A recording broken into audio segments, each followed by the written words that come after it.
From ultra-elite clubs. There was a guy who just spent $1.3 million in one evening. To A-list after-parties. No matter how good a party crasher you are, you will not get access. And exclusive VIP events.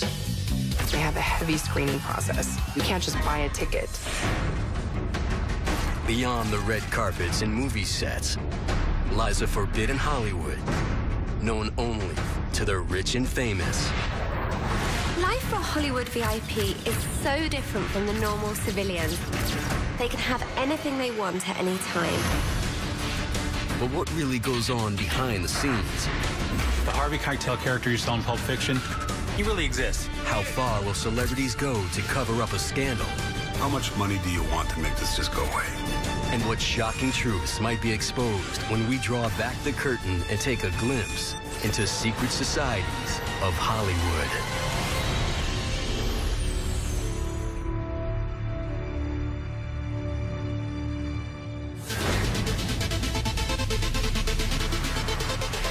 Hollywood, California. For nearly a century, it has been the playground of the rich and famous. But behind the locked doors and security gates is a world known only to a privileged few. A world that those on the inside will do anything to remain a part of. The creme de la creme of all of Hollywood. They can have anything they want at any time. The kind of things that we are told but can't print would blow your mind. If you're famous, you can get anything. Ever since the earliest days of Hollywood, members of the entertainment industry elite have had to form secret alliances to remain viable in the world of luxury and privacy they've come to cherish. But what are these secret societies? Who's in them? And what do you have to do to be a member? When it comes to getting away with things, celebrities get away with, I would say, everything. Celebrities like to hang out in their kind of secret groups, in their secret clubs. Being a Hollywood VIP comes with one very important perk. Something only money and fame can buy. VIP access. And nowhere is that more important than at the doors to the city's most exclusive clubs and parties. The top nightclub VIP rooms are difficult to access. You have to know the right person or be the right person, and that's it. And once you get in there, it's a free-for-all. Celebrities let their hair down, and it's a party. The VIP rooms in Hollywood now are sort of obsolete in favor of VIP clubs. So you do smaller clubs that cater to the kings and queens of the city. And then within that, you have tables that create the real estate that they even feel more protected. Dean May and Tony Daly are two of Hollywood's most prominent party promoters. Born and raised in Los Angeles, they've turned their personal relationships with the rich and famous into careers as party promoters for SBE, one of the world's preeminent luxury hospitality enterprises. Los Angeles is a promoter-driven town. Promoters are the kings of LA, and what good promoters are doing what nights is kind of dictates what goes on.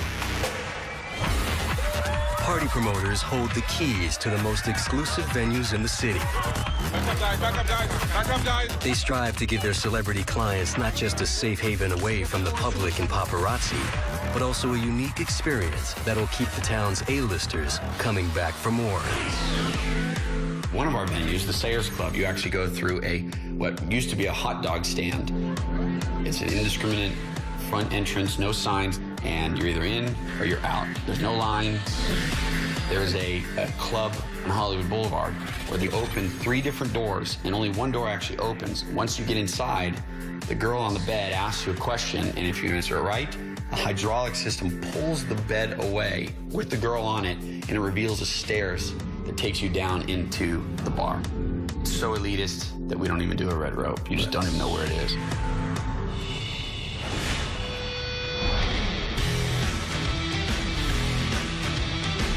The hottest club right now is Beecher's Madhouse in the Hollywood Roosevelt Hotel.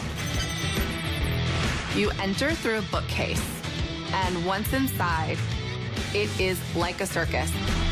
There are little people working as bartenders. There are burlesque dancers. There are transvestites. I mean, it is a madhouse, and celebrities love it. You're never quite sure what's going to take place inside there. Miley Cyrus loves to party there. It's become a place where every A-lister likes to go. Paris, up you, baby. Come on. I would say that the hardest consistent door to get into in Los Angeles is Greystone Manor. It's probably in 15 rap songs right now. It's got a Sunday night hip-hop party that people literally come to Los Angeles for. Of course, for some celebrities, the best way to make sure a club meets your expectations is to run your own.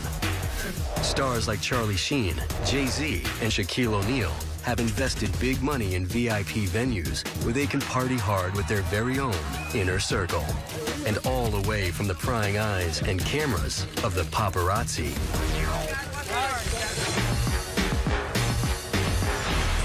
Bellows has become a really big place for especially young Hollywood. It's owned by David Arquette and John Terzian. And what happens inside that club doesn't get out. So celebrities know that they can go there, they can party, they can dance. Selena Gomez famously went to Bootsy Bellows for her 21st birthday. Those who manage to get past security at these Hollywood hotspots enter a world where celebrities and their pals can behave as they please. There's no holds barred. They'll have these buffets where you have this beautiful woman or beautiful man laying on a table just covered in sushi.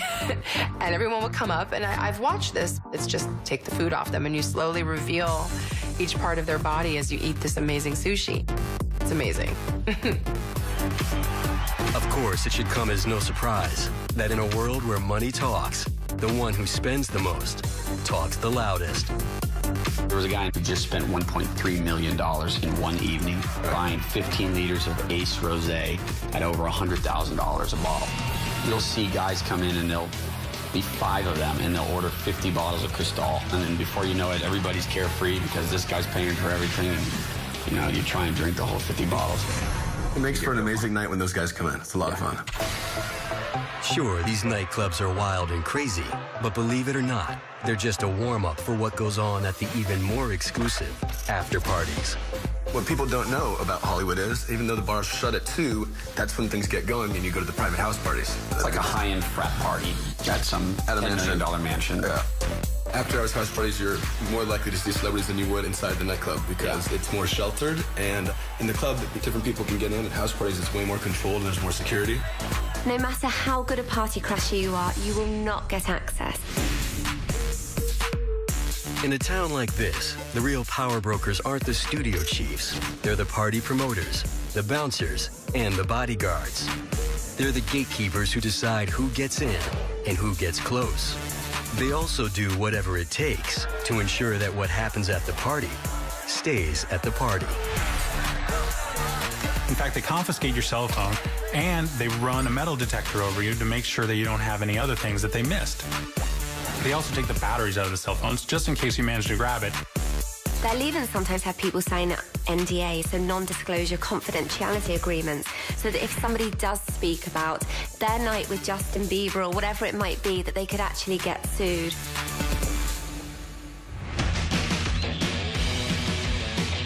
Located just 24 miles northwest of Hollywood, the gated hilltop community of Calabasas boasts A-list residents like Jennifer Lopez, Drake, and the Kardashians. It's also home to the most infamous event in town, Justin Bieber's Wild Kids Parties. Justin Bieber is known for having quite wild parties, and we know this actually because some of his neighbors have spoken. They've been very angry about the noise and the loud music and the driving of the fast cars in the neighborhood. Now, he didn't always make people sign non-disclosure agreements, so we do know what happens in some of his parties. It's one guy for 4 or 5 girls. Now, what Justin would do is he would go up to the girls and he'd ask them 3 or 4 or 5 questions.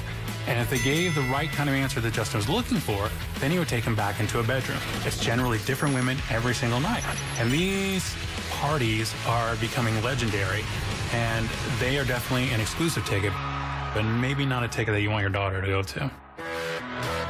But whether it's a secret nightclub, a VIP room, or even a private house party, once a hotspot loses its cool factor, there's always another ultra-decadent destination ready to take its place. There's so many parties in Hollywood that you can't talk about. Every night, there's secret things happening all over the place that if you discuss, then you'd never be able to go to again, and you wouldn't be knowing about them. Coming up. One thing that a convention always needs, hookers. And Cannes provides the very, very best. Whether it's bondage and discipline or dressing the celebrity up like a baby and, you know, putting a pacifier in its mouth and changing its diapers, you can get that in Hollywood as long as you can pay for it, and it doesn't come cheap.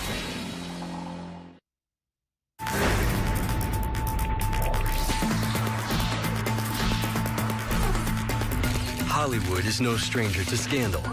And when it comes to media coverage, the sexier the scandal, the better. But whether it's a leaked sex tape or an actor coming out of the closet, there's much more going on under the Hollywood covers and within Hollywood's secret societies than the public knows. I've heard some crazy stories over the years about what really happens at these private parties, from wife swapping, swinger parties, just nakedness, a ton of drugs. There's one particular starlet, very young in Hollywood at the moment, that apparently walks around her parties naked. Some of these parties become very erotic. You walk into this beautiful ambiance of Eyes Wide Shut masquerade, and everyone's kind of anonymous. And as they loosen up through the evening, they become less anonymous, and people make new friends. The experience is very kind of Cirque meets 50 Shades. Heidi Fleiss, a.k.a. the Hollywood Madam, became a celebrity herself when it was revealed she had been supplying prostitutes for an elite clientele, including everyone's favorite bad boy, Charlie Sheen.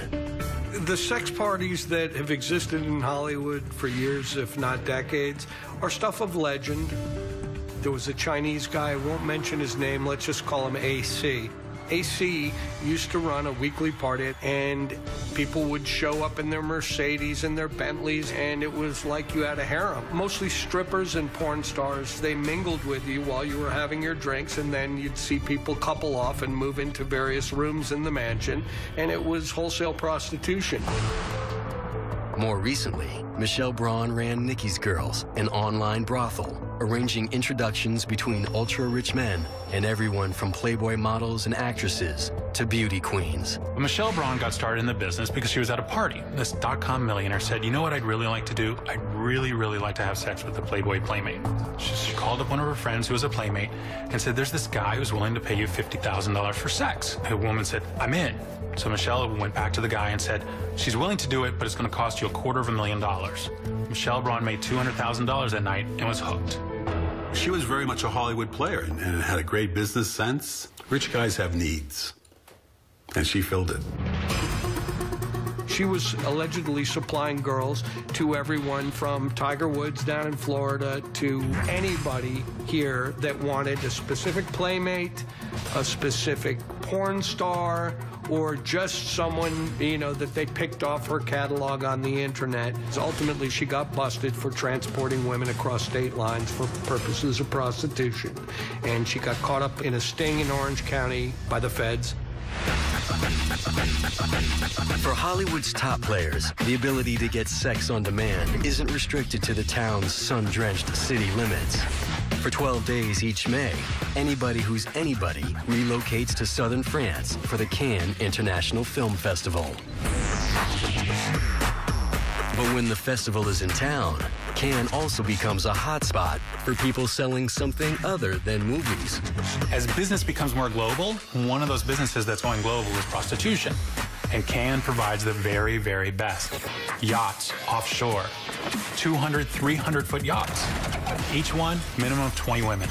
Each one of those women getting paid anywhere between $5,000 and $40,000 a night. Now, if you're an actress and you made $40,000 the year before, but 3 years earlier you made $2 million. You probably still have a $2 million lifestyle. You also probably have a face that people recognize. Maybe times are tough. Maybe you go to Cannes. They're not giving $40,000 a night to somebody that came off the streets of Nice. They're giving $40,000 a night to somebody they saw on a movie screen. Thanks, guys. Thanks. Of course, while some Hollywood hotshots choose to keep their illicit liaisons private, others satisfy their carnal appetites by attending underground orgies that cater to everything from swinging to sex slaves. But even here, at clubs like Sanctum, you have to be a part of the secret VIP society to gain entrance. You can't just buy a ticket like going to Burning Man. They will decide who's allowed to come to their parties, and the ticket price does weed out anyone who may not be appropriate for the party. I believe that Sanctum is the most secret society. It's so different from a normal party or a club. It's definitely a taboo. If you want to have sex in any room, you may, because that's what it is. It's a sex party. It's really an exciting and different kind of feeling because you even get to smell the sex in the air, opposed to just sitting at home and watching porn. There are dungeons where these dominatrixes are legally, you know, beating the hell out of these entertainment executives and/or actors and even actresses, you know, who are into that sort of things. I know a lot of dominatrix who are making enviable amounts of money doing it. There's definitely been simulated, you know, shows going on. I once saw one where Marie Antoinette herself was there, and she and her pony were having a great time together, and I thought, now that's a party. Whether it's bondage and discipline or, you know, infantilism, dressing the celebrity up like a baby and, you know, putting a pacifier in its mouth and changing his diapers. You can get that in Hollywood as long as you can pay for it, and it doesn't come cheap. For the Hollywood elite, nothing is out of bounds or out of reach. And A-list access extends well beyond wild parties and secret sex clubs. For the rich and famous, everything from shopping to eating dinner is done VIP style. Coming up. Celebrities going to these private recovery centers where, under a different name, they're being taken care of by people who agree never to speak of it. There's different rules for celebrities than there are for the rest of the world. Juries don't convict celebrities. You can go anywhere you want. You can get anywhere you want. I'm not gonna bitch. It's amazing life.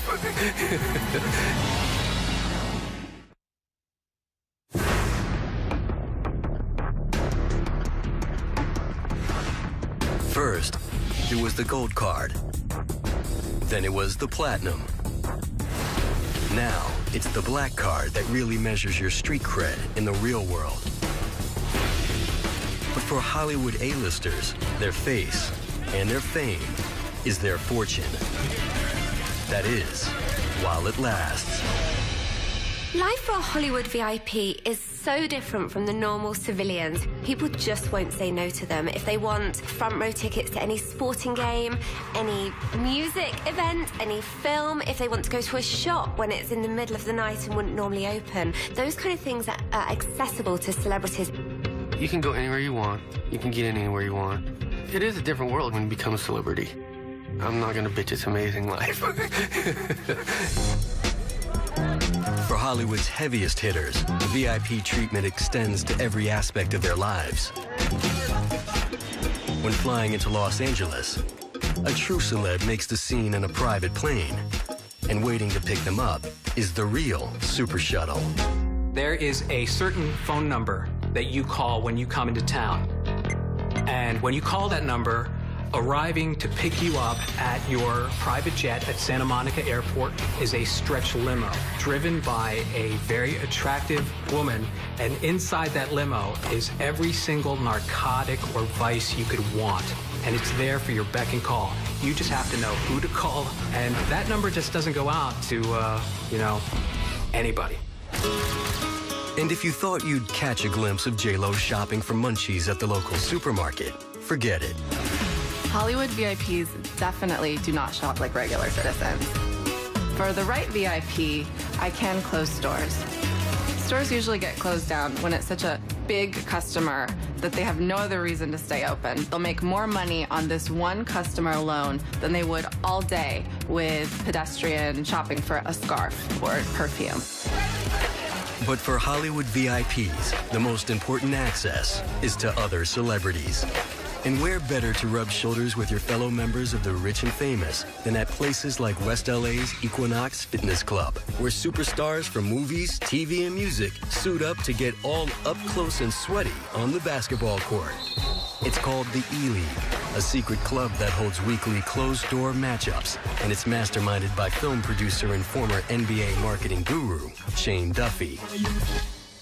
He decided that he wanted to get the best players he could to play in the league. All celebrities, but they had to be good. So he has a personal tryout for every celebrity. Snoop Dogg had to try out. Frankie Muniz had to try out. Justin Timberlake had to try out. And this league pits all these celebrities against each other. And when E-Leaguers like Leonardo DiCaprio, Adam Sandler, Ice Cube, and Will Ferrell leave the court to grab a bite, they do it Hollywood style.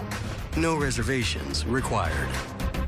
What you don't know is that there's always a table kept vacant in the top Hollywood establishments, just in case Justin Bieber or another A-list star wants to come in right at the last moment. VIP tables are for a certain level of VIP. And then there's like another level of VIP. There's like the table that's like, you want everybody that walks into that restaurant to see you sitting there. Because you want everyone to walk and be like, oh, dude. It's that other table that's like way over there in the back, in the corner, where no one can really see, where the lights are a little dimmer. Those are the real VIPs. Right now in LA, the hardest table to get is at Urasawa. It's like 10 seats. Very delicate, beautiful things, and very artistic with their taste and their smell and the texture. And it's about $500 a person. It's worth it. Of course, if you're really an A-lister, you need to do more than just spend your way to the top. You need to be invited. And for the right price, you can join one of the town's ultra-private, members-only clubs, like Soho House, hidden in plain sight on top of this 14-story building on Sunset Boulevard. It's the one place where celebrities actually feel safe. Soho has initiation fees, annual membership fees, there's applications to fill out, and you have to know somebody. You can't just go up and knock on the door and say, I'd like to go to Soho. But believe it or not, the real Hollywood e-ticket, as far as private clubs go, can be found at the very place where the e-ticket was invented. That's right, Disneyland. Because for Hollywood celebrities, Club 33 really is the happiest place on earth. Club 33 is a very, very private members club that's part of Disneyland. It's the kind of place Tom Hanks goes, Jack Nicholson goes, Vanessa Hudgens recently went. Even if you're a celebrity, you need serious cash to be able to go here. It's a $25,000 initiation fee, and then it's $10,000 every single year. In Hollywood, even more important than how much money you have is who you know. Several nights every summer, a select few are invited to a secret location just west of downtown LA in Hancock Park. At a 100-year-old mansion, the chosen ones drink and mingle in a secluded garden, waiting to experience a show most in Hollywood have never even heard of. But this ultra-exclusive venue is not what you might expect. It's run by magicians, the only people more secretive than celebrities. Originally opened in 1933, Brookledge was a favorite hangout of Houdini and Orson Welles, and is the precursor to Hollywood's world-famous Magic Castle, where only members and their guests are allowed in. The Magic Castle is the most unusual club in Hollywood. And they actually have secret rooms. It's very difficult to find out information about what's going on inside. In 2009, the owners of the Magic Castle upped the ultra-exclusive ante when they reopened Brookledge, which has been closed since the castle opened in 1963. And no cameras have ever been allowed through the gates. Until now. Let's go, Stephanie. sinister happens tonight. What they allowed to be filmed reveals a mashup of music, magic, and the bizarre. I've seen everything here from prestidigitation to performance art to literally life-endangering tricks. But most in Hollywood will never see what goes on at the Brookledge Follies because it's strictly invite only.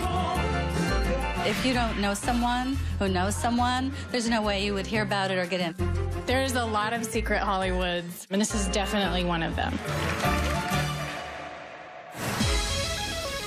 From invite-only parties to secret celebrity sports leagues and member-only clubs, the Hollywood in crowd lead the type of lives most people can only dream of. But when celebrities don't want their private activities ending up public knowledge, how do they keep it all under wraps? In Hollywood, there's one important rule to live by. Keep your friends close and your assistants closer. Coming up. It's like running away to join the circus, but then discovering that when nobody's looking, the animals do unspeakable things to each other. Hollywood fixtures, they're human garbage men, and they clean up the messes that celebrities and power brokers leave in their wake.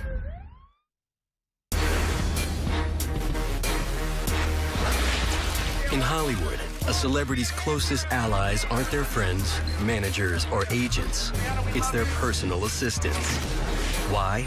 Hi, Beyonce. Because no one has more dirt on the stars than the people hired to do their dirty work. And one of their jobs is to keep their mouth shut. Personal assistants have actually peed in cups for the celebrities so that if they're having a drug test, the celebrity comes across as clean. In many celebrities' lives, there is the public persona they put out, and then there's the secret life that they want to protect. So they make sure that anyone that they do allow into this secret world, they can control. Having intimate knowledge of a celebrity's life makes personal assistants a secret society within a secret society. It's a tight-knit community fueled by loyalty and discretion. A celebrity assistant may be the one who, if there's going to be a raid, disposes of the drugs. They are asked to maybe drive after an accident, pretend they were driving when the celebrity was driving. When you become an assistant to a celebrity or a Tinseltown bigwig, it's like running away to join the circus, but then discovering that when nobody's looking, the animals do unspeakable things to each other and to themselves. The Draw really is a ground-level opportunity to rocket yourself into a gated community of actors and executives and creators in general. The secret to getting a job as an assistant is that you have to know somebody. The savvy assistants, they leapfrog to better positions. So once you are in the club, your network of assistants are the same people that you're going to go up through the ranks with. In Hollywood, personal assistants handle nearly every aspect of their employers' lives, giving them access to social security numbers, bank accounts, family secrets, health records, and other intimate personal details. It's a risky business entrusting so much to one person, and if it doesn't work out, sometimes it's the boss who stands to lose the most. Ricki Lake talked about delivering her infant son at home via water birth. And then she had asked her assistant to clean the tub afterwards. And you know that's an assistant you can trust because that placenta did not end up on eBay. Guys, thank you very much. Nearly as close as personal assistants, but also literally in the line of fire, are the star's bodyguards. But in addition to shielding their clients and their families from physical harm, they also guard them from the prying eyes and cameras of the paparazzi. For some celebrities, going out and partying is as secure as what I would imagine that the president would have. And sometimes what they get up to, if that ever came out, it could actually ruin a career. Hey, not his face, man. Back up. Some, shall we say, overzealous bodyguards have even been sued while in the employ of megastars like Justin Bieber, Britney Spears, and Leonardo DiCaprio. But what are these bodyguards so aggressively trying to hide? And why are so many of these celebrity-related lawsuits suddenly and mysteriously dropped? That's where the person known as the Fixer comes in. Hollywood fixers, they're human garbage men, and they clean up the messes that celebrities and power brokers leave in their wake. Hollywood fixers go back to the golden age. These are shady gumshoe types, not unlike myself, who know how to assess a situation when there's a problem, when irreparable damage can be caused to the celebrity who's involved in something shady. And these are the guys who make the problems go away, hence the name fixers. Hollywood fixers do exist, and I happen to be one of them. I think probably one of the more infamous ones would be Anthony Pellicano. Anthony was great at what he did. The Harvey Keitel character you saw in Pulp Fiction, he really exists. He's not going to help you maybe dispose of a murdered body, although back in the 50s and 60s during the studio system, he probably would have. Now the fixers are generally called crisis managers. They handle clients who are in big, big trouble. They've handled Michael Vick. They've handled R. Kelly. Usually, that big, big trouble involves another person. Maybe the victim of a star's temper tantrum, a battered lover, or someone with incriminating information or photos. Sometimes the injured parties can be convinced not to go forward. And if you don't have an injured party going forward or somebody who wants to cooperate with the investigation, you have nothing. You just want to find out how much money do you want to make this go away. And you'd be surprised. Greed is good. But there are some problems even a fixer can't fix, and where bodyguards and personal assistants can only go so far. What happens when a Hollywood VIP's worst enemy is himself? Coming up. In Hollywood, the VIPs, quite often, their drug dealers are actual physicians. I'm shocked at the life that these people live behind these gates.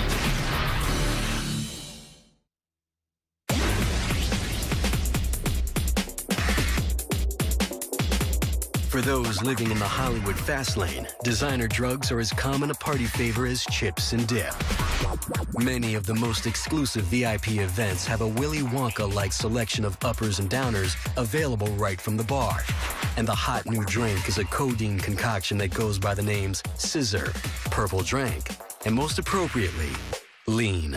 Lean, they call it lean because it makes you go like this. It's a cough medicine with codeine mixed with some sort of purple soda. They drink this stuff like soda pop all day long, and by the end of the day, you're leaning to the point where you're falling flat on your face. It may come as no surprise that in La La Land, drugs are rampant. But according to those on the inside, there's a secret network of drug users within the Hollywood community, and the public has no idea just how wild the party can really get. It happens in the bathroom, it happens in the back bedroom, because you never know who's gonna see it and judge it. So there is sort of a secret society of people who know that they all do hard drugs, and it's sort of a nod and a let's go over there.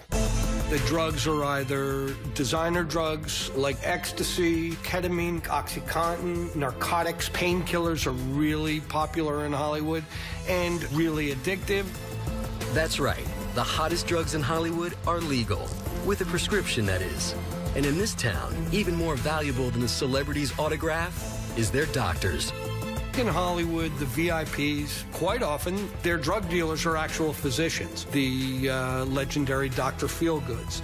These are doctors who have a small handful of very wealthy clients, and they're making $1 million a year peddling drugs. A lot of celebrities maintain this perfect aura by relying on the help of drugs. There are drugs that help them get skinny. There are drugs that help them look more youthful. There are drugs that give them energy to help them keep going on their long hours and party into the wee hours of the morning. Today, prescription drugs are more popular than ever, thanks in part to the fact that the only thing more addictive than drugs is celebrity. I'm trying to show the world a different side of me, that's all. There are doctors out there that will see 100 patients a day, and they'll charge $100 So they're making $10,000 a day, 5 days a week, and what they're doing is they're just writing out prescriptions for pills. Doctors will take pictures of celebrities and hang them on their wall, and so when other patients come in, they see the celebrity and they go, oh my goodness, this must be the best doctor ever. While scripts are more in vogue than ever, illegal narcotics are just as popular among the Hollywood elite and just as easy to score. So what you have in Hollywood, you have a lot of middlemen. It's not middlemen trying to make money. What they're trying to do is be friends with a celebrity. Being around a celebrity is addictive. They want to go to the great clubs. They want to ride on a private jet. They want to ride in limos. Celebrities then stay insulated. When you've got a person who may be calling the shots for hundreds of people, they get away with murder.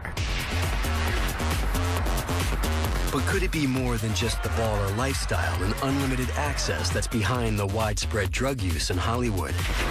Some believe the very traits that drive a person to be famous also leave them more susceptible to becoming addicted to hardcore drugs. There's kind of been studies about it, actually, that there's a certain type of personality that wants to become famous, and it's a very similar kind of personality to people who do have that kind of addictive gene. When Tom Sizemore was doing Natural Born Killers, there was a scene where he had to snort cocaine, and he went and asked a grip and said, get me real cocaine, because that's what I need to do, and that's what happened. Drugs always have been, and probably always will be, part of the Hollywood culture. But like most things in this town, the reality is never as glamorous as what you see on the screen.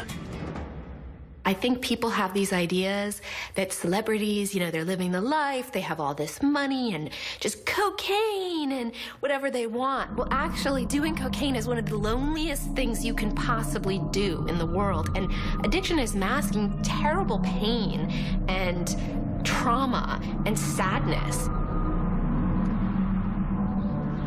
When you drive by Forest Lawn, that beautiful white mansion, the beautiful lawns, the fountain, behind the scenes, it's like a slaughterhouse. Hollywood is no different. The red carpet, the big smiles, the limos, the flashing lights, the nicely dressed celebrities. And how many times have you watched that?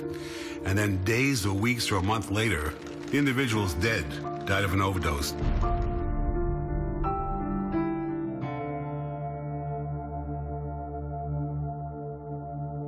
I'm shocked at the life that these people live behind these gates. Sooner or later, most drug addicts end up behind bars.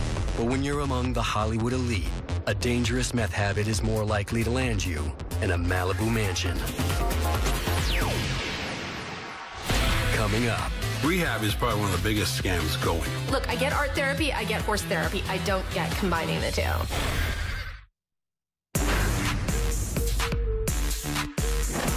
In Hollywood, drugs are so much a part of the culture that most heavy hitters will take a bump with as little fear of the law as a jaywalker. There's just tons of people who are ready to give you what you want. It's nuts. But even A-list addicts eventually have to face the music. Only for them, it's a much different tune. The bottom line is when you're wealthy and you have a certain amount of fame to your name, you tend to get away with a lot of stuff. When celebrities hit rock bottom, high-end rehabs are there to help them pick up the pieces. While the Betty Ford Clinic used to be the hot ticket for celebrity rehab, it pales in comparison to the newer luxury treatment centers catering to the stars. 2 years ago, we thought $30,000 a month was a lot to pay for a month-long stay in a rehab. Now we've got recovery centers that are charging up to six figures, $96,000, $100,000 a month. There's no secret why the rehab and recovery industry in and around Hollywood is probably a $25 billion a year industry. There are treatment centers that are $95,000 a month where you're kind of allowed to do whatever you want. They also have 500 thread count sheets and masseuse and all these sort of luxury amenities. A lot of them are strategically placed on cliffs overlooking the Pacific Ocean. They call themselves recovery centers, coddling and nurturing and feeding and offering all kinds of distractions by way of movie nights and haute cuisine and field trips and surf lessons and things as absurd as, believe it or not, equine therapy. There are ridiculous things that people do. There was a rehab that was doing horse painting where you take a horse and you paint on it. Look, I get art therapy, I get horse therapy. I don't get combining the two. There was a doctor that was detoxing celebrities for 10 grand a day at a Beverly Hills hotel. He would detox you. There was a big celebrity who I was told was going into rehab in that person's own home, and that was how they were keeping it private. And I remember the celebrity actually calling me from their house and saying, "I'm not in rehab." And I was like, "I know, you're doing it at your house." There are a lot of quick fixes that money can buy, you know, to allegedly help an addict get through the withdrawal process. There's a lot of folklore about literally some celebrities having, you know, their blood drained and replaced. There are expensive drugs that they can replace the drugs that you've been putting in your body, and things that can lessen the horrible sort of suffering that comes along with drug and alcohol withdrawal. But is rehabilitation from a hardcore drug problem really possible while sitting in the lap of luxury? The nature of addiction is sooner or later you have to, quote unquote, hit your bottom. And that means whether it takes you literally to Skid Row or the Skid Row is a state of mind, you need to be down and out in order to look up and get better. Well, they do everything possible not to let you reach that bottom that is necessary. Rehab is probably one of the biggest scams going. If it's not done right, it's not going to work. And right is making sure that you get medical treatment, that you're hospitalized in a real hospital, and you get real treatment. And if you're real successful at failing at rehab, you end up dead. And I think that list is a big list in this town. The best secret to getting sober is unfortunate for celebrities because it's finding humility, and it's sort of really believing and accepting you are just the same as everybody else, which is such a challenge for celebrities when you've got the whole world treating you like you're better than everyone else. The real question is, how are you going to stay stopped?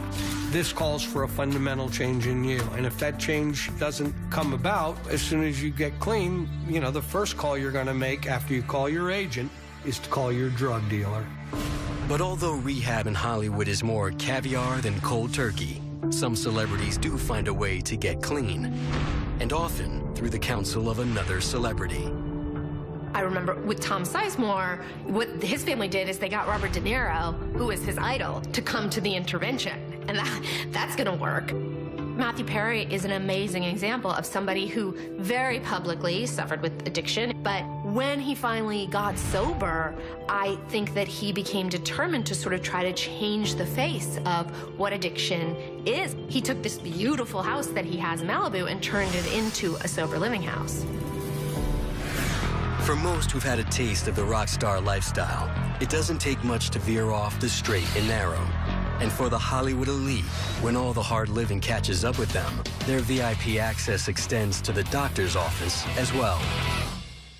Coming up, human growth hormone, testosterone, estrogen treatments. These things are used by a huge percentage of people in Hollywood. People would be surprised if they knew the number of things people in Hollywood do to sort of look a certain way.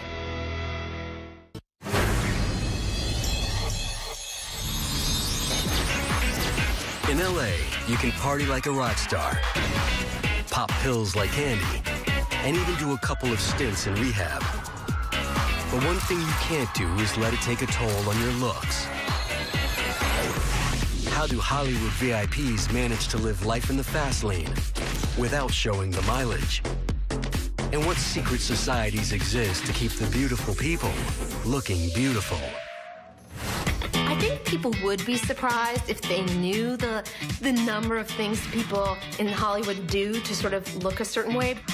When people become famous, I immediately notice that they lose weight and their hair gets blonder. Their teeth get whiter, and then they get capped, and then their wrinkles start to disappear, and then their nose becomes thinner, and then their chin becomes a little more defined, and then their breasts become larger. In Hollywood, you basically bring two things to the table, talent and your looks. Your talent perseveres, but if your looks don't, you're out. Shrouded in a veil of secrecy, the world's top health and beauty gurus are called in when a celebrity is preparing for a role, walking the red carpet, or just undergoing some regularly scheduled maintenance. The first line of defense against Father Time is Hollywood's Barbell Brain Trust, the top personal trainers in the industry who train their clients either at their homes or at ultra-high-tech underground gyms. There definitely are ultra-exclusive gyms. I mean, Hollywood's all about being VIP, being ultra-exclusive.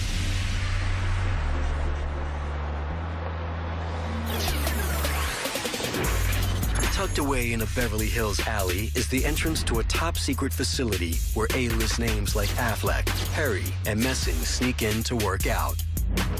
In-demand celebrity trainer Adam Ernster built the aptly named Bunker Gym, complete with high-tech biometric access, so his clients would have a private place to break a sweat. The Bunker in Beverly Hills is an ultra-exclusive, invitation-only gym. It has a paparazzi-proof garage and is very difficult to get into. Inside, it has state-of-the-art equipment and amazing instructors. While it might be uncool to pant in public, you have to wonder if there's another reason VIPs prefer to get fit under top security. They just look better than everybody else. I always say that Hollywood celebrities are like humans on steroids. But some celebrities don't just look like humans on steroids.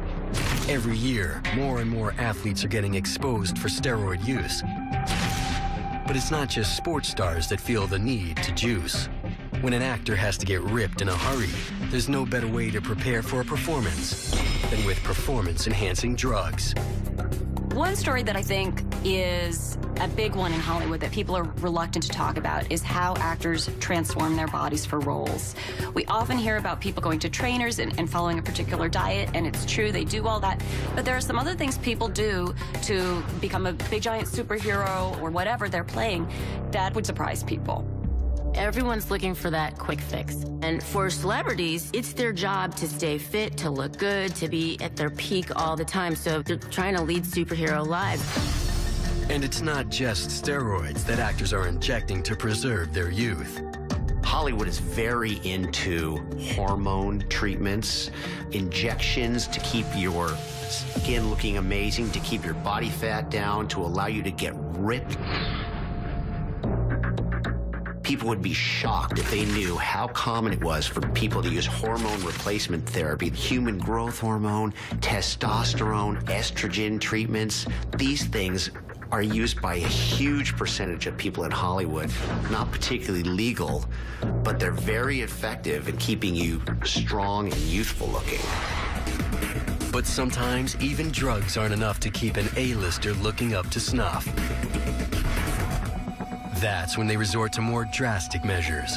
Going under the knife has become Hollywood's bottomless fountain of youth. Hollywood is the plastic surgery center of the universe. Whether it's HGH or Botox, they're all doing something. Breast lifts, facelifts, nose jobs, eye lifts, lip injections. It goes on and on and on. They've all done something. Plastic surgery is something that they don't want to admit. Plastic surgery would show that they're not the most beautiful person on the planet, that they needed some kind of little extra boost to make them like that. In Hollywood, men are much more secretive about plastic surgery than women, and men do very different procedures than women. Men do, of course, hair transplants, a lot of upper eyelid surgery, some facelift surgery, and a lot of liposuction, whereas women, it basically runs the gamut. Men won't tell you about it at all. Whereas women are willing to come forward and say, yeah, I had a little nip and tuck. These days, a little nip and tuck doesn't necessarily involve a knife. The Hollywood A-list is known for being first to jump on the experimental treatment bandwagon, hoping to find the latest and greatest quick fix. I have heard from a esthetician friend of mine that celebrities are putting stem cells on their face to look younger, which is basically the umbilical cord of babies on their face. So that's a new one. I don't think I would go that far. The big thing in Hollywood right now are the non-invasive things. The laser treatments, the thermages, the ultrasounds, the heating up of the skin to prevent it from becoming lax and dropping. Another thing we do is freeze fat. If you've got a little excess fat in certain areas that's diet resistant, we can freeze it externally and the cells die and you basically just urinate them out. Vaginal rejuvenation refers to a number of procedures you do down there, reducing what's called the labia minora. It's really hot in Hollywood right now. But no matter what or where they nip and tuck, if a celebrity hopes to keep their secret enhancement secret, they heal up away from the prying eyes of the paparazzi at recovery centers designed to look more like luxury condos. Celebrities are not going into any hospitals. They're going to these private recovery centers where, under a different name, they're being taken care of by people who sign non-disclosure agreements who agree never to speak of it. There is a recovery center so exclusive that they only allow 3 patients at a time. 3. That's it. Each one is charged $100,000 for 1 month. That is the most exclusive recovery center that there is. Most of the recovery centers are way nicer than any vacation that you and I will ever take. The rich and famous will go to any length to preserve their beauty and to keep the public from knowing about it. But no matter how many precautions celebrities take to ensure that their private lives stay private, in the internet age, it's impossible to keep everything hidden. Of course, for the rich and famous, there's almost no crisis their people can't manage.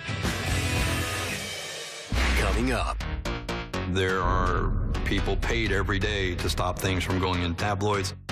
I've never felt that the playing field of the criminal justice system is fair and flat. It's flat and fair for some people, but it's very hilly with some big pits for a lot of others.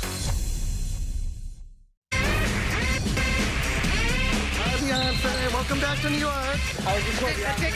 From bodyguards to fixers to plastic surgeons, the biggest Hollywood celebs employ an impressive entourage to keep their image intact. But living large can lead to superstar-sized problems. And when that happens, it's time to call in the crisis management team. In the face of this secret society is the publicist. We sort of get blamed for everything that goes wrong in a celebrity's career. And then you cross into the realm of damage control PR and scandals and who did your client sleep with and are they breaking up a marriage and did they have a DUI yesterday? We're sort of like a parent, an assistant, a therapist, a bail bondsman. It's crazy how much goes on and then we don't get enough credit from our clients. There are people paid every day to stop things from going in tabloids, the media, so that they shut it down real quick. Damage control has been essential to celebrities since the golden age of Hollywood, long before the time of Lindsay, Britney, and Paris. They were called flaks back in the day. You wear a flak jacket when you're in combat to shield you from bullets and shrapnel hitting you, and they used their publicists to kind of protect them from anything negative sort of flying at them. Publicists work in cahoots with their extensive Hollywood network to limit the damage from public scandal. But once legal repercussions are looming, it's time to bring out the big guns. Hollywood power players have their pick of the world's best lawyers. Lucky for them, the most ruthless ones live in L.A. Attorneys like Mark Garagos and Marty Mad Dog Singer have saved scores of celebrities from prison. Just ask Chris Brown. Chris Brown really owes a lot to his attorney, Mark Garagos, who was able to take a really horrible situation. We all saw those pictures of Rihanna's face badly beaten, and he kept him undercover for a while so people could kind of forget what happened. He brought out the story of Chris Brown and his problems, and then he had Chris really focus on his talent so people could remember what they loved about Chris Brown in the first place. A few years later, Chris Brown's a star again. And it has a lot to do with Mark Garagos. You'll see him on Larry King. He knows how to handle the media. He's very, very good at what he does, and he managed to restore the reputation of somebody that everybody in America literally hated. Garagos got Chris Brown 5 years probation. He helped get Michael Jackson acquitted. and got Winona Ryder wrist-slapped with a fine, community service, and counseling. Some of the secrets the celebrity lawyers use with their clients to help project this innocent appearance, they tell them how to dress, put the sweet little sweater on, wear your hair pulled back, minimal makeup, look down when you're in court, look sorry, say yes ma'am, no ma'am, don't smile too much. There's different rules for celebrities than there are for the rest of the world. Juries don't convict celebrities. And it's not so much that the prosecutors are afraid of them, it's that they know that the jury of the peers are never ever going to convict them. So they just choose to offer up some kind of plea deal. The hardest thing about a celebrity trial is what I call the celebrity phenomenon. Rather than just judging them on the crime they committed, they're looking at their movie history or their athletic ability, and they already have this halo effect. I remember I was in the courtroom when O.J. Simpson walked in. I knew that he was guilty, and yet you felt that presence. He walked in with that suit that was cut beautifully, and every woman and man sat there and their jaw dropped because he just had that presence. But might some of Hollywood's most powerful attorneys also engage in shady dealings to protect their troubled VIP clientele? I've seen them do things that would, in any other town, would get them disbarred in a hot minute. Things like suborning perjury, getting people who have said something in depositions about a celebrity to change their testimony. That's illegal, but in Hollywood, it's like there are no laws. The rules do not apply. Some celebrities even have access to a special kind of expert most people don't even know exists. Wendy Feldman is a member of a secret society of professionals known as alternative sentencing consultants. When attorneys get stars out of trouble, she helps them stay out of trouble. They'll be called in to coach somebody out of legal trouble or from creating more legal trouble. And I call that an incarceration. And that's a word I trademarked, and it really just means a legal intervention. Whether today it's a DUI and tomorrow it's shoplifting, and then the next day it's tax fraud. Celebrities have a habit of pushing the limits, and their entitlement makes that even harder because they're used to getting away with things. I had a case last year with a very major celebrity. She was charged with something that she shouldn't have been charged with, and we got the charge dropped. But had she not had the resources to get together the right team, she'd be sitting in jail right now. If the public knew what some of their favorite actors were like in real life, they would not want to ever turn their movies on again. I've never felt that the playing field of the criminal justice system is fair and flat. It's flat and fair for some people, but it's very hilly with some big pits for a lot of others. A celebrity who's in trouble will do almost anything to stay out of the news. But perhaps even more surprising is how often the bad press is all part of the plan. Coming up. I don't know what some of these people get paid to crash some of these expensive cars, but the more accidents a celebrity can have in a Bentley, the better it is for that brand to see, look, celebrity so-and-so, they wrecked one of our cars. People would actually be shocked at what lengths celebrities go to stay in the news.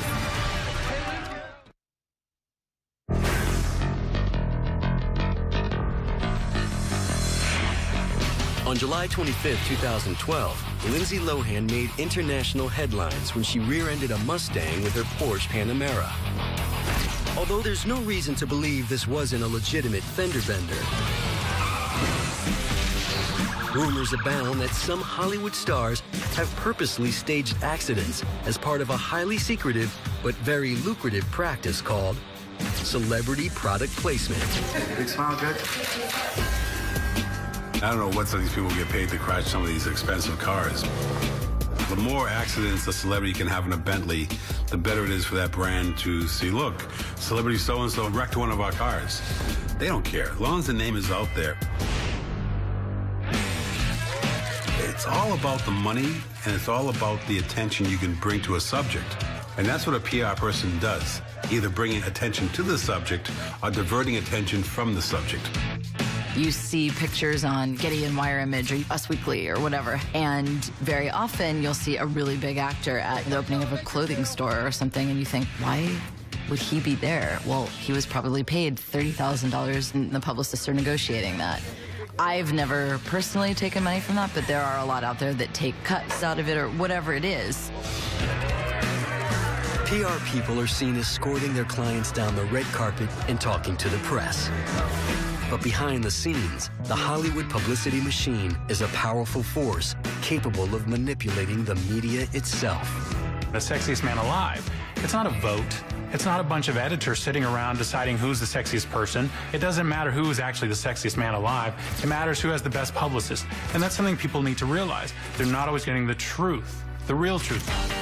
Celebrities are well aware of just how far their fame can get them. And an important rule to live by is always stay in the spotlight. As they say, there's no such thing as bad press. And most people outside of Hollywood might be shocked to discover how often stars get caught on camera on purpose.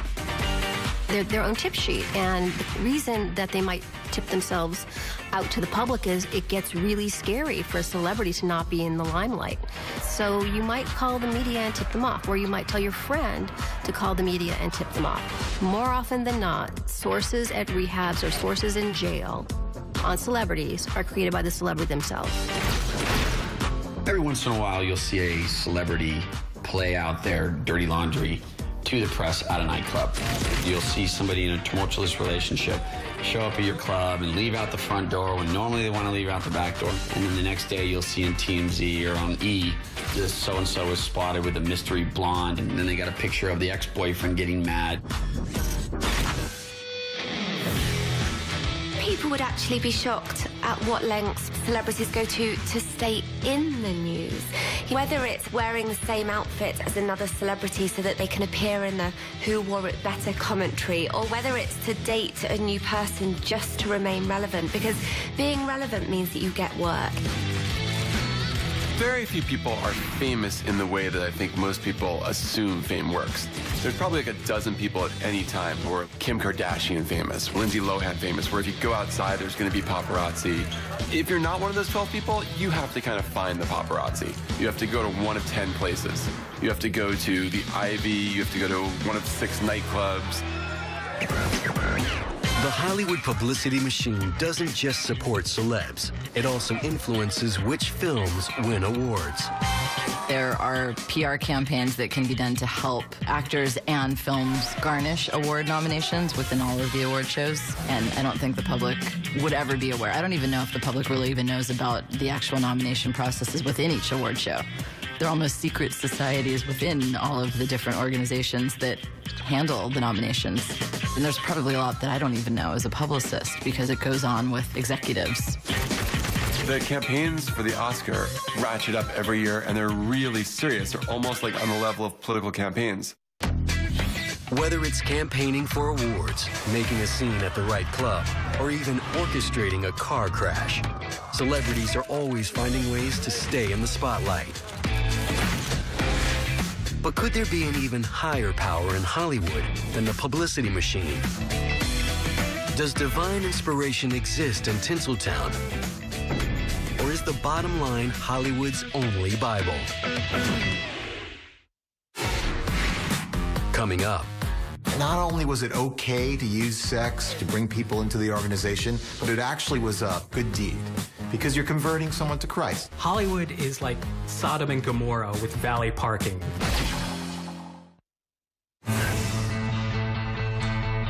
Hollywood is considered by many to be the most decadent place on earth. Hollywood is like Sodom and Gomorrah with valet parking. But in a town famous for its flagrant immorality and celebration of sin, some people might be surprised to know that conservative religious institutions have more influence than any other outside groups. Christianity is big business. They own media empires. They own publishing empires. They are very, very big, and billions of dollars go into Christian programming and even movies. Mel Gibson's movies make hundreds of millions of dollars because Christians are as devout to the kind of entertainment that's put before them as they are to the doctrine that is handed to them every Sunday in church.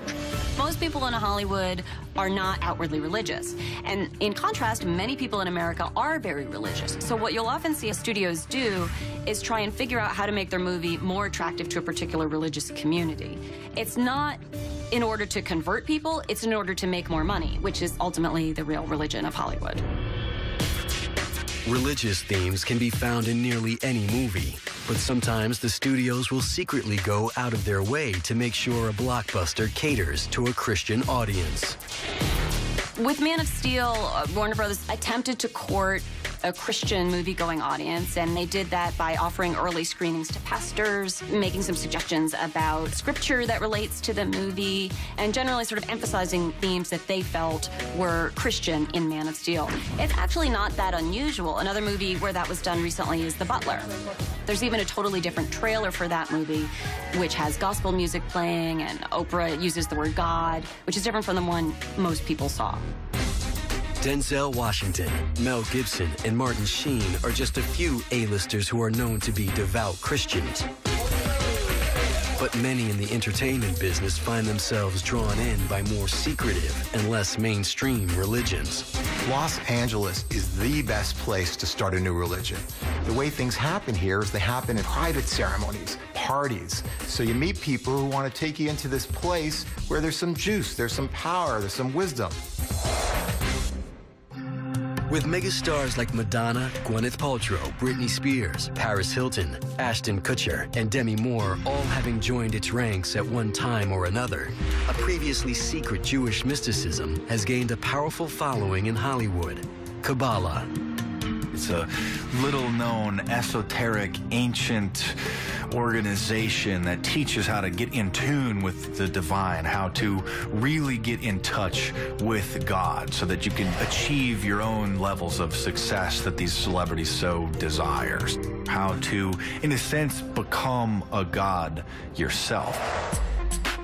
Though Kabbalah is based on Jewish principles, some of the practices of its members, like holding cleansing dinners, wearing red string bracelets to ward off evil, and reading books written only in Aramaic, have raised eyebrows.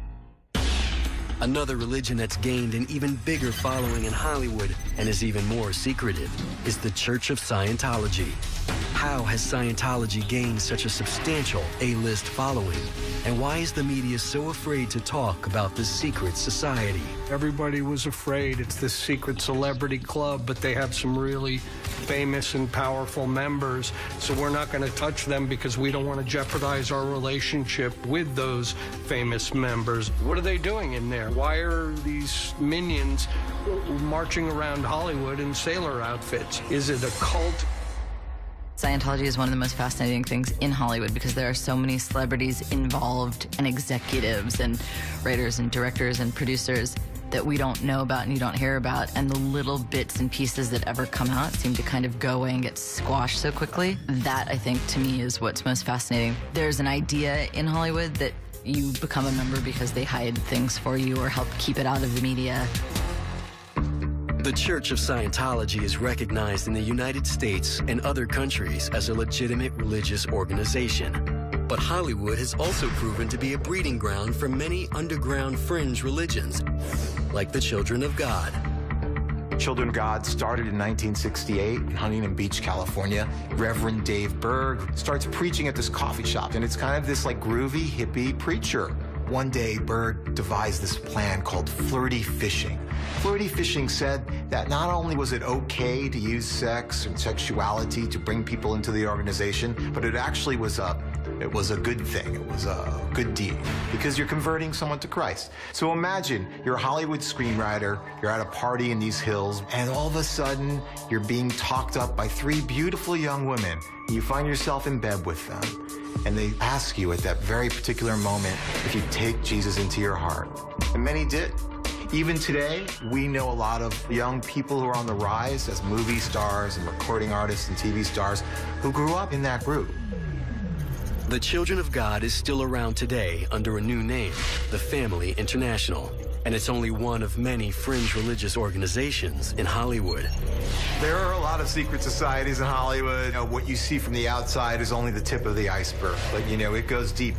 You see satanic rituals happening, you hear about them from friends. There are culty organizations springing up left and right. This is not an easy place.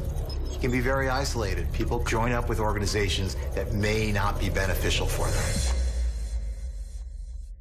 With Hollywood's social and political influence, how concerned should we be about which top stars might secretly be involved with fringe religions? Hollywood is this kind of testing ground, this way of like warning us about where we're headed in the future. I don't necessarily agree with this idea that we're at the behest of some kind of secret cabal. Now that said, I wouldn't be surprised if we are. It's no secret that Hollywood has a strong effect on pop culture, and megastars may even influence people's religious beliefs. But might Hollywood wield even greater power than the public is aware? How strong a voice does Hollywood have in Washington, D.C.? Coming up. Celebrities are very forceful in the political arena. It's a lot easier to get a meeting if you're a famous actor or even a director than if you're probably an equally rich person who runs a trucking company.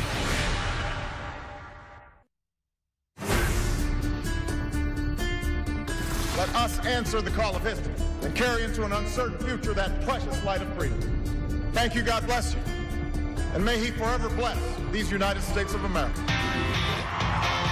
For his 2012 election campaign, President Obama raked in millions from celebrity fundraisers thrown and attended by A-listers like George Clooney, Ellen DeGeneres, Leo DiCaprio, Steven Spielberg, Beyonce, and Jay-Z. Republican opponent Mitt Romney found his own big-name support from Chuck Norris, Ted Nugent, Kid Rock, Gene Simmons, and most memorably, Clint Eastwood in his Empty Chair Act. But do celeb endorsements really help candidates at the ballot box? And what exactly qualifies the entertainment industry to have such strong political influence? Celebrities are used to being in control. They're used to being able to give their opinion, and they have a lot of money. That can make them very forceful in the political arena. People in the White House or in Washington are as starstruck as everyone else in America, so it's a lot easier to get a meeting if you're a famous actor or even a director than if you're probably an equally rich person who runs a trucking company. Hollywood has been in bed with Washington since before movies even had sound. And surprisingly, one of the earliest political contributors was MGM studio boss Louis B. Mayer, a Republican. These days, there's no doubt that Hollywood is a liberal stronghold. But an underground conservative group known as the Friends of Abe is seeking to make waves from within. The Friends of Abe was started by actor Gary Sinise, who felt that Republicans needed an organization where they could meet safely without feeling they were being persecuted. And they meet either at restaurants or at people's homes. It gets almost no publicity. But we know John Boehner has come in. Eric Cantor has come in. And Judge Antonin Scalia has spoken to the group. But is it really necessary for this secret society of Hollywood Republicans to be so clandestine? Or is it simply paranoia? I don't make any secret about my political views, but I can understand the reticence, absolutely. I'll give you a little example of what it's like being a Republican in Hollywood. I wrote a column when Reagan was president about what life would be like day by day in the United States of America if the Russians took over. And that was bought to be made into a TV movie. And the producer-director said he would not go forward with it if my name appeared on the screen as story by Ben Stein, which would be the normal Writers Guild requirement. Because he said, I will not have my name on the screen with someone who's associated with Richard Nixon. I think the general public would be astonished to know how incredibly, overwhelmingly liberal left-wing Hollywood is. George Clooney had the dinner for Obama, $40,000 a plate, raised $15 million, which I remember hearing that and just thinking, that's insane. Since the early days, the marriage between LA and DC has become a complex tale of codependence. Hollywood helps candidates raise campaign funds and reach out to voters, and Washington keeps its nose out of the filmmaking business, for the most part. The greatest fear was Washington would come in and censor their films. And in fact, George Bush sent out Karl Rove to meet with a number of studio and television executives, asking them to cooperate with the government in its response to 9/11, and very subtly threatening repercussions for any studio or network that did not cooperate with the government. The suits, as they call them, at the studios and the networks want to be friends with both parties. They don't know. The Republicans might come up with some great candidate next time, and suddenly they'll want to have friends at the Federal Communications Commission. They'll want to have friends in all kinds of regulatory agencies. So they definitely keep an oar on either side of the boat. It's amazing the power that celebrities have over the political process, which is why Washington, D.C. recruits celebrities to promote their goals. Barack Obama essentially recruited Jay-Z to campaign for him. So if the average person were to be able to look behind the scenes and see the mechanisms at work, they would be quite surprised how the real power structure and the string pullers work. When it comes to Hollywood and Washington, D.C., one hand washes the other. But is it possible the entertainment industry plays an even bigger role behind the scenes? Why are media moguls like Ted Turner, Steven Spielberg, and Rupert Murdoch attending private meetings with the world's most powerful leaders? Coming up. Hollywood is a key of the Illuminati's power because it shapes the culture. The Illuminati is the big boys. It's just a club of really powerful people. They got a lot of money. A group that want to push their agenda any way they can.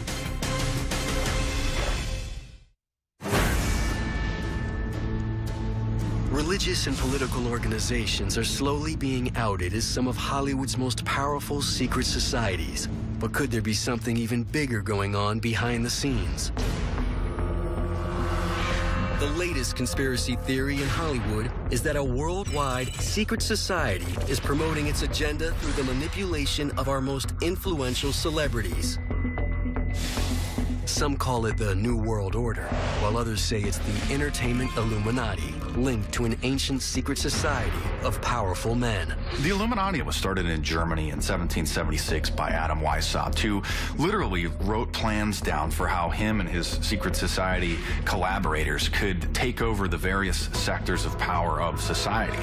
The opinion shapers, the political power, the banking industry. And Adam Weishaupt knew back in the late 1700s that if you're going to shape a society, that you control the information.